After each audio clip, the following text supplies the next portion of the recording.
यही सवाल है। और इस सवाल पर बड़ी मात्रा में एसएमएस, ईमेल, एसएमएस प्रतिक्रिया, एमएमएस आए हैं। एक एसएमएस कहता है कि दाऊद इब्राहिम ने अपने भाई को बड़े ही संगीन तरीके से, या यूं कहे कि रचनात्मक तरीके से भारत में भेज दिया।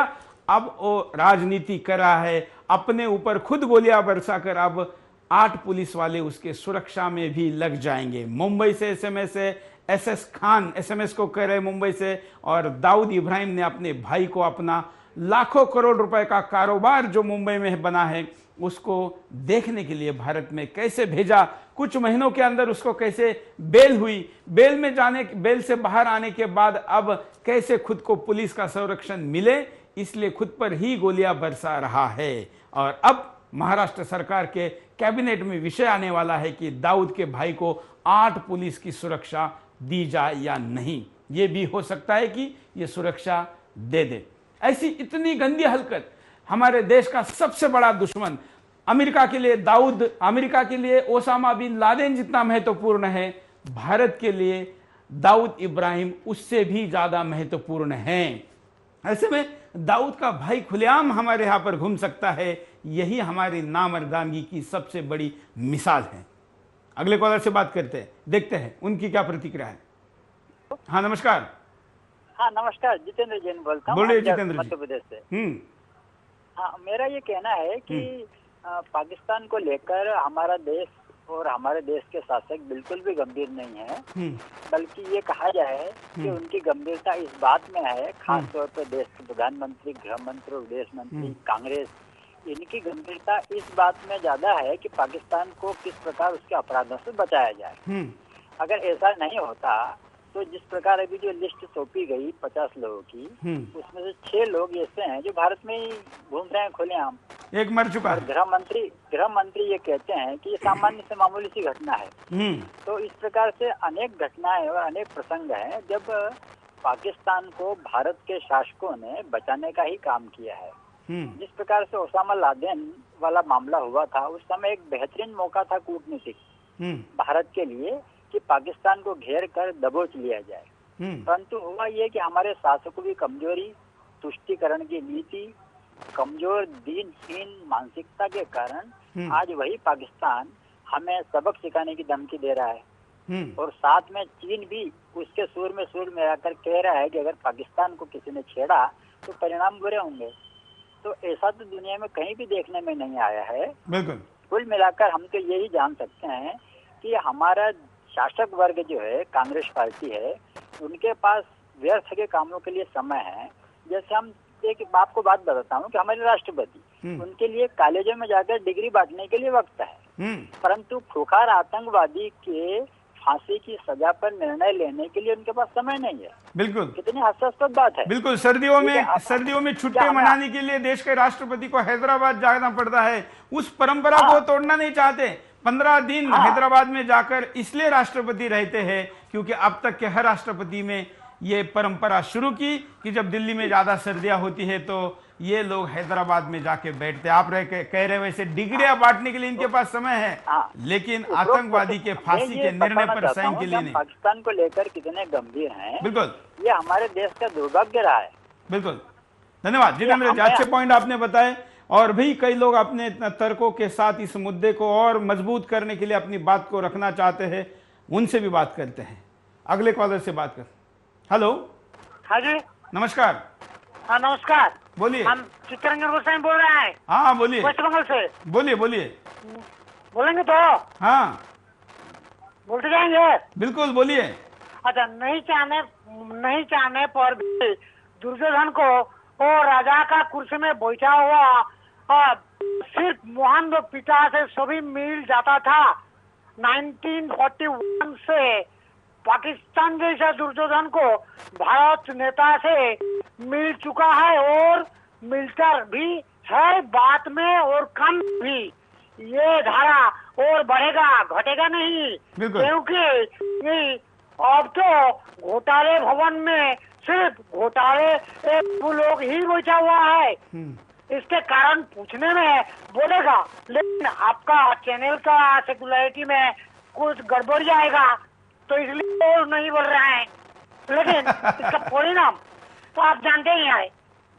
बिल्कुल। तो अंत में मेरा यही बोलना है, इसका समाधान के लिए सुन रहे हैं, इसके समाधान के लिए यही बोल रहे हैं कि चिदम्बरम जी को और पीएम जी को और राहुल जी को और हमारा वो दाऊद जी को और सभी को सार उल्लेख करके भारत रत्न उपाधि दे दीजिए।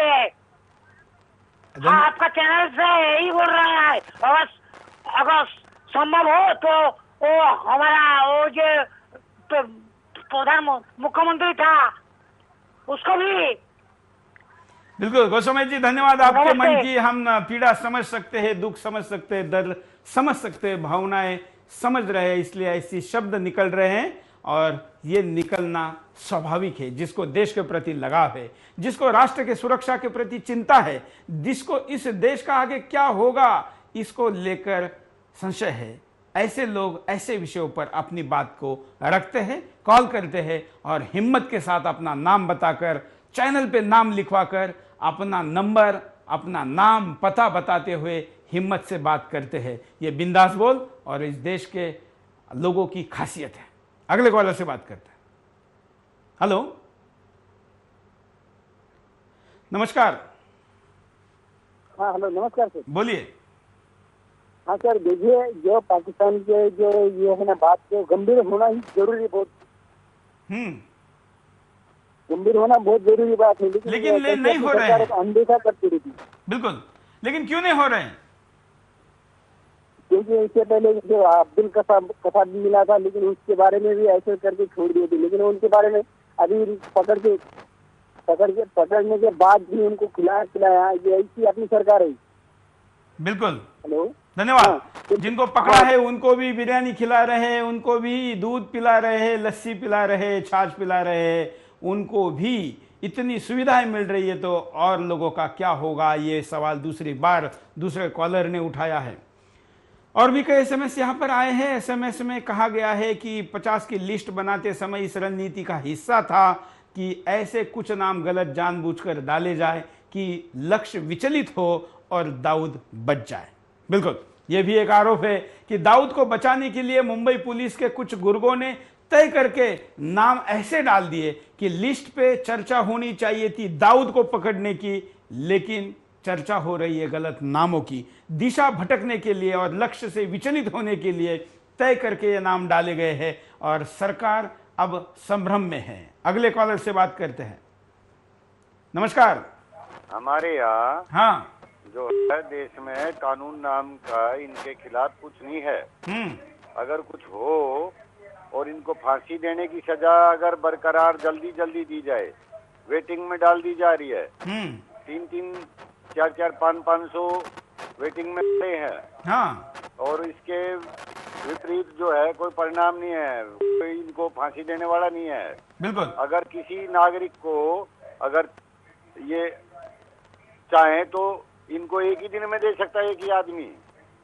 बिल्कुल। हाँ, धन्यवाद सुरेश कुमार जी। देख रहे बिंदास बोल, और बिंदास बोल में हम आपके सामने विषय लेकर आए हैं सरकार के गंभीरता को लेकर। हम आपको पूछ रहे सवाल कि क्या सरकार आतंकवाद जैसे मुद्दे पर और खास करके दरिंदे दुश्मन पाकिस्तान के बारे में गंभीर नहीं है? क्या है आपकी राय? आप हमें फोन, एसएमएस, ईमेल और हमारे वेबसाइट पर आपकी प्रतिक्रिया देके दे सकते हैं। अब तक के सारे कॉलर ने सरकार के रवैये पर आपत्ति जताई है। अब हम एक कॉलर से बात करने जा रहे हैं, देखते हैं उनकी क्या राय है। आप भी अपनी बात को रख सकते हैं। नमस्कार। हाँ नमस्कार, बोलिए। आपने बोल दो सर। हाँ, आपका आवाज ठीक से नहीं आ रहा है। हाँ, आप बोलते हैं। हाँ बोलिए। कार्यक्रम चल रहा है तो सुधार बोला। हाँ आप बोलिए, आप लाइव में जुड़ चुके हैं, क्या प्रतिक्रिया है आपकी? अभी जो अभी लादेन को मार गिराया अमेरिका में। थोड़ा जोर से बोलिए, आप डर के क्यों बोल रहे हैं? अरे अभी लादेन को मारे ना। हाँ, अमेरिका ने। हाँ, वैसा दाऊद को नहीं मार सकती क्या इंडिया? बिल्कुल, एकदम हिम्मत से सवाल पूछिए, आवाज चढ़ाकर बात करिए। हाँ, अभी दाऊद को नहीं मार सकती क्या? बिल्कुल, धन्यवाद। बड़ा सवाल है, अगर अमेरिका इस तरीके की हरकत कर सकती है, हिम्मत दिखा सकती है, तो भारत की हिम्मत क्यों नहीं दिखा सकता? इस विषय पर तो हम पूरा बिंदास बोल कर चुके और देश की राय भी आप सब जान चुके, लेकिन फिर भी अच्छा मुद्दा यहाँ पर आज के मुद्दे में इन्होंने उठाया है। अगले कॉलर से बात करते हैं, देखते हैं वो क्या कहना चाहते हैं। नमस्कार। हेलो। हाँ बोलिए सर, एक जो हमारे देश की जो सीबीआई है, ये ना टोटली राजनीति पे डिपेंडेड हो गया है। जब कांग्रेस एनडीए सरकार आती तो एनडीए के फेवर में बात करने लगती, जब यूपीए सरकार आती उसके बारे में बात करने लगती है। हाँ। लेकिन ये जो है अपने देश के जो बारे में कुछ नहीं सोचते हैं। ये खाली एक पॉलिटिकल वो हो गया है, ना इनको लिस्ट से मतलब है, किसी भी चीज से कोई मतलब नहीं है। खाली इनको बस अपना वक्त देते रहना। बस बिल्कुल, उनको ये देखना नहीं है कि क्या सही है, ना उनको ये देखना कि कौन हमारी जेलों में बंद है। जो जेल में ये इनके बंद होते हैं उन्हीं के ये नाम डाल देते हैं। कुछ नहीं कर पाएंगे। ये हमारे देश के लिए सेवा नहीं कर रहे, ये हमारे देश को लूट रहे हैं। बिल्कुल, धन्यवाद। देश की लूट करने के लिए नेताओं के पास समय है, पैसे बटोरने के लिए, बोरियां भरने के लिए, हवाई जहाज में भरकर स्विस बैंक में भेजने के लिए समय है, लेकिन सही पड़ताल करने के लिए समय नहीं है। देश के 25 से ज्यादा मंत्री स्विस बैंक के लिए सफर कर चुके हैं। हालांकि बैंक में पहुंचने का उनका प्रूफ नहीं है, लेकिन इतनी बड़ी दुनिया में छोटे से स्विट्जरलैंड में देश के 25 बड़े नेता हर साल में 3-3 बार क्यों जाते हैं, जिसका प्रूफ सामने आने के बावजूद भी बोलने के लिए सरकार के पास समय नहीं है। लेकिन ऐसे लिस्ट पर कैसे काम हो सकता है? अगले कॉलर से बात करते हैं। हेलो, नमस्कार। हाँ नमस्कार सर, नमस्कार। बोलिए। हाँ, सर मैं कह रहा हूँ कि हमारे यहाँ जो आतंकवादी घटनाएं हुई, इसमें हमारे जवान शहीद हुए, हमारे देश के लोग मरे, लेकिन हमारे नेता तो कोई मरा नहीं। उनके पास सुरक्षा है, इसलिए वो ऐसा करते हैं कि उनको बचाए रखते हैं, ताकि वो तो मरेंगे नहीं, हमारे देश के भाई मरेंगे, हमारे जवान मरेंगे। और इससे उनको कोई नुकसान है नहीं, इससे तो उनका मुद्दा बनता है। और सर भ्रष्टाचार इस कदर बढ़ा है कि आतंकवाद एकदम पूरे देश को बर्बाद कर चुका है। और ऐसा लगता है कि यहाँ पर लोग सिर्फ आपके चैनल या किसी पर बात कर लेते हैं, लेकिन उसके खिलाफ कोई कार्य नहीं।